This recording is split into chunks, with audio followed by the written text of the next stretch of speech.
Hi, this is Professor Tiffany Martin with Medical Microbiology. We are in Chapter 5 and we are going through cellular respiration. We've done glycolysis, we have done the prep steps, we have produced acetyl-CoA, which is now ready to enter the Krebs cycle. So that's what we're going to talk about now. All right, so the Krebs cycle is a metabolic pathway. It has 9 steps and 9 enzymes. And this time, unlike some of the other pathways that we've talked about, this one we refer to as a cycle. And that's because the molecules that you start with get regenerated in the process. So there is a 4-carbon molecule that is found in the cells, in the cytoplasm of the cells, cytoplasm of prokaryotic cells. It's found in the mitochondria matrix of eukaryotic cells, but it's called oxaloacetic acid. I tell you, I don't really need you to learn all these proper names, but I would recommend learning that one because it gives you a starting spot as you enter this in. So there's a 4-carbon molecule called oxaloacetic acid. There's my 4 carbon circles. Now, you may have heard this as oxaloacetate. It's like that pyruvic acid thing. So either way, this 4-carbon molecule is going to join up with our acetyl-CoA. Coenzyme A is going to help take these 2 carbon molecules, and there's an enzyme that's going to link them with oxaloacetic acid to form a 6-carbon chain. Actually, it's kind of shaped a little different, but it's called citric acid. So the Krebs cycle, is another name for that is the citric acid cycle. So this is, again, another proper name that you should know because, again, it's another name for this whole process, the Krebs cycle, citric acid cycle. Now, coenzyme A actually comes off of this and can go back and pick up some more acetyl-CoA, bind to some more acetyl-CoA groups. So sometimes we refer to coenzyme A as a carrier. Picks up acetyl groups from this pyruvate oxidation or these prep steps and takes these carbons into the Krebs cycle and then goes back and gets more. So that's coenzyme A. So now I have a 6-carbon molecule and we're going to recreate this cycle. Again, drawing things helps. If you can kind of draw it, really helps your brain put it into it. All right, so what's going to happen now? What's going to happen now is we are going to have a decarboxylation step. We're going to have CO2 removed. And at the same time, we're also going to get another oxidation and reduction reaction occurring. NAD plus is going to become NADH during this step as well. Okay, so citric acid, 6 carbons. We undergo decarboxylation, so we remove a carbon. We also undergo more oxidation and reduction. NAD plus got reduced. It picked up a hydrogen. The carbon molecule donated that electron with its hydrogen. It got oxidized, so more oxidation is occurring of your original glucose molecule. So that occurs in the Krebs cycle. That actually is going to occur twice. We're going to remove CO2, NAD plus is going to come in, pick up an NADH. And so now we have a 4-carbon molecule. 1 carbon got removed here, another carbon got removed here, and we are now down to a 4-carbon intermediate at this point in time in the Krebs cycle. All right, so those are the first things that came in. Hey, where are those NADHs going? Where are they going? To the electron transport chain, because that's where we need a lot of hydrogens. So we got NADH taking their electrons to the electron transport chain. Okay, now what happens? Now, during the Krebs cycle, we're actually going to make a little bit of ATP here.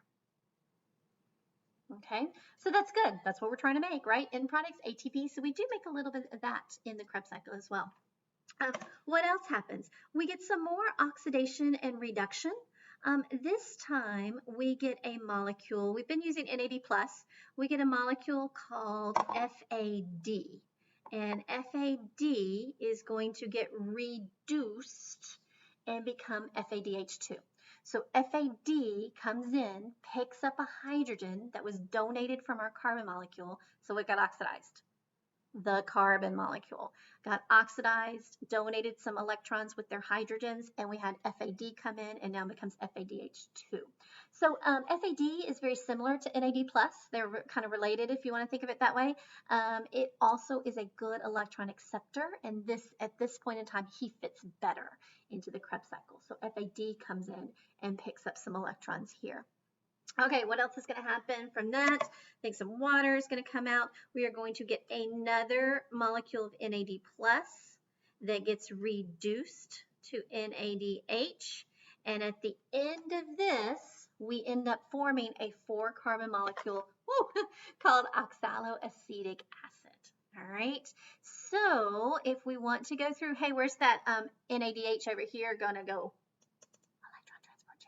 Where is this FADH2 going to take his hydrogens? The electron transport chain. We'll see how that all fits together as well. All right, so here's our Krebs cycle.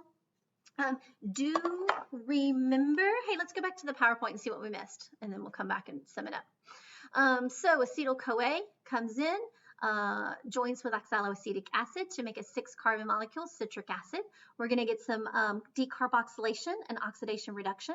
We're going to get another decarboxylation and oxidation reduction. We're going to make some ATP. We're going to get another oxidation reduction, and this time it's FAD becomes FADH2. Some water is going to be needed, and then we're going to get another oxidation reduction from NAD plus going into NADH. Now remember, that is for every acetyl-CoA.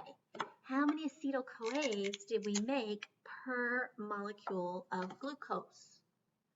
2. So how many citric acids did we need?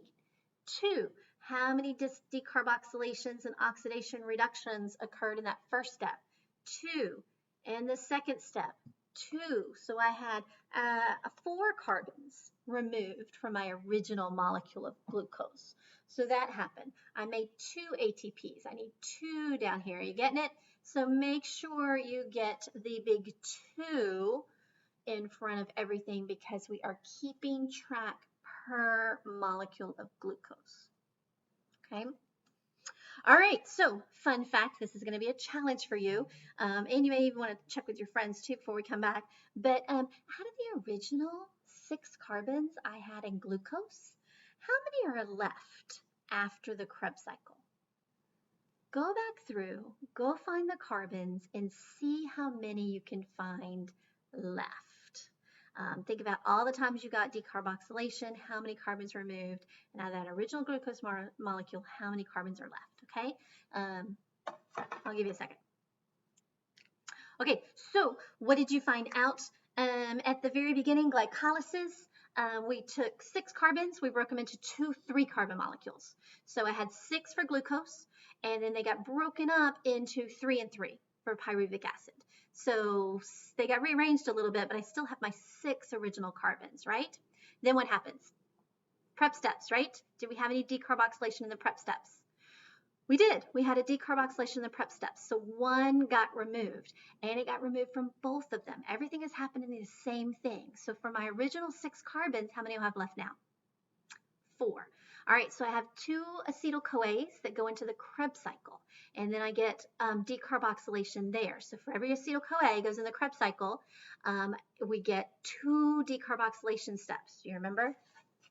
Do you see them? So I'm in the Krebs cycle. I get 1 acetyl-CoA, decarboxylation, decarboxylation. The other acetyl-CoA, decarboxylation, decarboxylation. How many carbons are left? We completely oxidized glucose. This is a very efficient process of getting out all of the energy from a glucose molecule. We use all the carbons, we use all the hydrogens, we get everything gone from this. This is why this is such an efficient process. This is why it is so ubiquitous, because the organisms get a lot of energy this way, so it makes sense to do it. So glucose is completely oxidized by this point in time. Okay, but we still only made just a little ATP. We still need to get that out. And before we move on, I do want to point things out that we talked about in our metabolic pathways about what happens if the original precursor is not available. And we determined you can have an alternate precursor. You don't want to die. You have to make your end product. You don't have any more precursor. If you use an alternate precursor, you can keep this process going. All right, so let's put that into cellular respiration. Let's say you're going on a keto, high protein, zero carb diet. Carbs are bad. They're not, but carbs are bad, and you're not going to eat any carbohydrates, and you're depriving your body of that. You have removed your precursor glucose from this process of cellular respiration. And we know if you do not make ATP, you die. We don't want to die. Organisms don't want to die. They need a backup plan. If you have deprived it of glucose and we can't go through glycolysis to get pyruvic acids, we need a plan B. We need other things that we can use to break down and use in this process and send those hydrogens to the electron transport chain to make ATP. Now, when you get these high protein diets, you're trying to break down, usually you're trying to lose weight on them and you're trying to break down fats. And you can do that. Your body has other metabolic pathways that can take fatty acids and triglycerides, breaking down those, and use those to bring them into the Krebs cycle and into cellular respiration. So that's good, but you're just going to need some different enzymes to do that, and that's what you're going to break it down. Now, do remember that your body doesn't care where this comes from. It just knows that it doesn't want to die, and so it will break down fatty acids, and that's why people do lose weight on these types of diets, but they also break down proteins and do that. So you have to be very careful about using these, because not only will you break down fats, but you'll start breaking down proteins, and that's usually not what we want to do. Now, all of these are going to have different metabolic pathways than what we did before, which means they're going to produce some different byproducts. So if anybody's ever played around with those diets or knows that people did, your breath starts to have an odor, you're producing ammonia that your body has to get rid of. Instead of carbon dioxide and water, you're producing ammonia. It has a different odor in your breath. It's also more toxic in your body. And the longer you stay on this and the more of that and these other byproducts that you get going through your body, it's not good. There's no nutritionist that will go long term for these types of diets. And I know that you can be successful short term, make your own choices, but just make sure you understand how these are working. They're not the most healthy ways to lose weight. So, all right, so I just wanted to point that out there. All right, that takes us through the Krebs cycle. After the Krebs cycle, we're going to enter that electron transport chain and chemiosmosis. So I will catch you in the next video. Thanks.